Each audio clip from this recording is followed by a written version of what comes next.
The appeals chamber agreed on the decision to review the 10 new pieces of evidence submitted by the head of the High Court, Jazair Zaghanori, during the hearing today relating to his vetting outcome. The head of state, Ilir Mehta, has reminded Rama and Basha that they have misused an entire month by refusing to come to a political agreement to bring the country to democratic elections.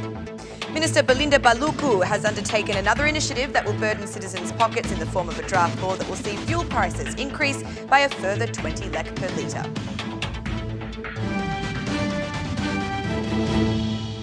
It's 6 o'clock on Wednesday, the 10th of July, 2019. Good evening and thank you for tuning in to RTV Ora's English edition. My name is Alexandra, bringing you the only daily update of the local Albanian news translated into English. The appeals chamber agreed to consider new evidence filed by the head of the High Court, Jazair Zaghanori.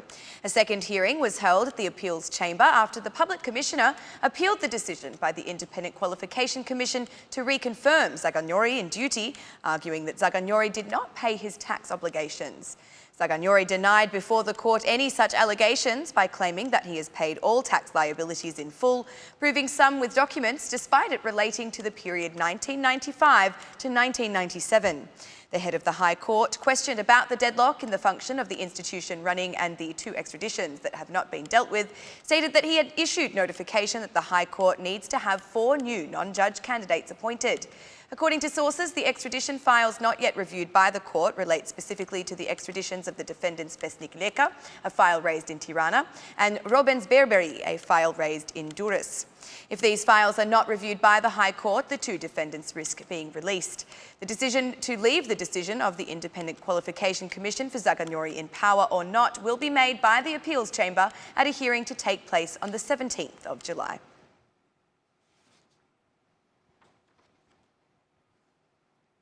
Democratic Party leader Lulzim Basha, in a post on social networks, says that the Rama Must Go movement is not just a matter of words, but one of guaranteed action. The opposition chair, Basha, says the united opposition will lead the aspiration of Albanians for change.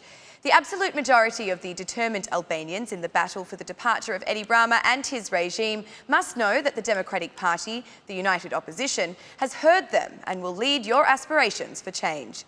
Together, we will turn this absolute majority of the rejection of the regime into the absolute majority who declare Rama must go, into the national majority of great change for every Albanian, posted Basha. Free and fair elections, says Lulzim Basha, will pave the way for the political and economic transformation Albania needs. The government that will emerge from free elections will immediately open negotiations with the European Union and will put the country on the path of progress and development. Albanians only want freedom, fair competition to produce and create through their own hard work and ability. The Democratic Party, says Basha, will make Albania like all Europe, opening up the markets for free competition whilst improving the standard of education and health systems.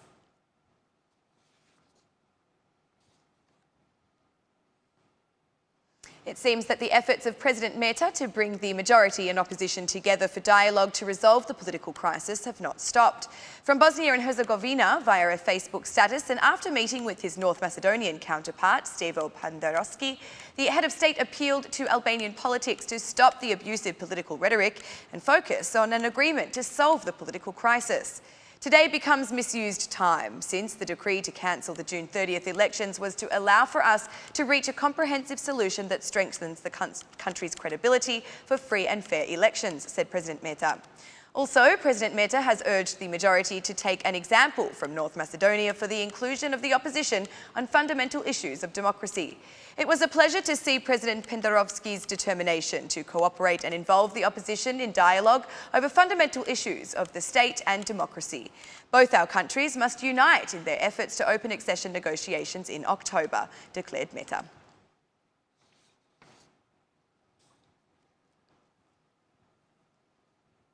Albanians are forced to pay to fill up their petrol tanks more than any other country in the region.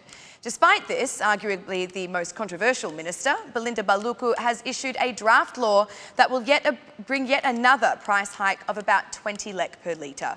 The Hydrocarbon Association considers this law unfair, especially when companies are obliged to hold deposits. The law on the creation, maintenance and management of the minimum reserves of crude oil security and its byproducts will bring additional costs to companies and citizens. From the calculations, it turns out that 1 litre of diesel will be increased by about 20 lek. Among other things, this law aims to establish the state agency responsible for maintaining and managing security reserves for crude oil and its byproducts. This agency will buy more than 200,000 tonnes of fuel, which will be stored as a reserve in the deposits, and this reserve will be taxed at €20 per tonne or 20 lek per litre. Citizens are concerned about the high price of fuel compared to the level of income. Albania has the most expensive fuel in the region, and the main reason for this is the significant number of taxes applied at both a federal and local level.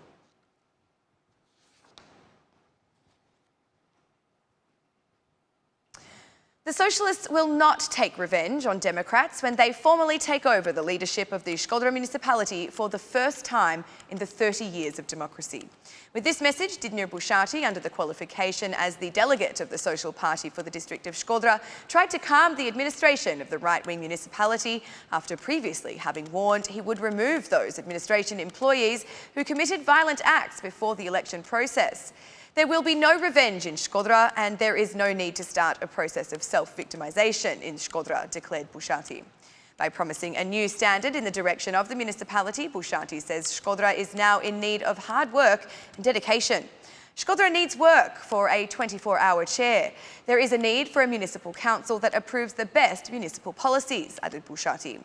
After a closed-door analysis of the Socialist Party on the June 30th results, Bushati maintained a critical stance on Voltana Ademi's leadership, but on the other hand, he referred to the lack of opposition to the new municipal council as a handicap. A handicap has been created in that the opposition will not even be in the municipal council, continued Bushati. Participation in the June 30 election is the main topic of political debate, but for Bushati, it is related to the tension created before voting day. Bushati said that the Socialist Party has interpreted the June 30th voting carefully and that now is the time to start working on the city that, according to him, requires significant intervention. We know very well that the municipality and a part of its subordinate companies came to Tirana to protest, even during working hours. We will set a new standard in this regard. We have no plan, we have ambition to build a municipality of political character, rather than one that serves only a group of people, concluded Bushati.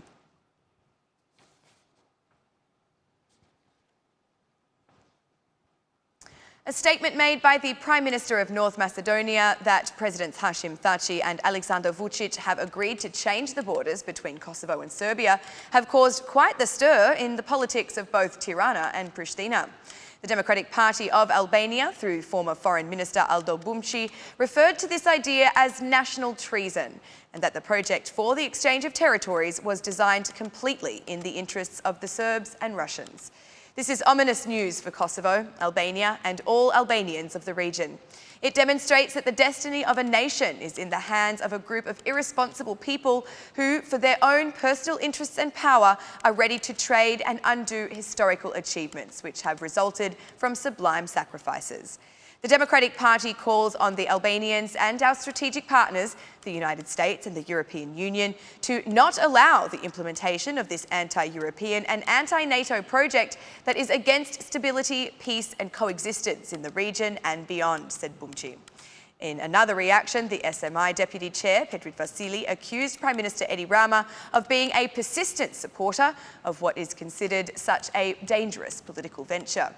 In such a situation, the destructive role of Edi Rama is very clear. They are a party with a dark, anti-Albanian, non-transparent agenda. They have chosen to shroud themselves in silence in the hope that the project will go ahead. Then they reappeared in the role of protagonist, who had stood behind the scenes to get the benefits of this project, said Petrit Vasili. During a press conference, MP of the Vetëvendosje movement, Recep Selimi, issued harsh criticism of President Hashim Thaci before calling for his removal. We have warned of Thaci and Vučić's plan hundreds of times. We have said that these are plans that are hidden from Albanians and from public opinion. We have said that all agreements with Serbia continue to be secretive and at the same time are against the interests of the citizens of Kosovo, concluded Selimi.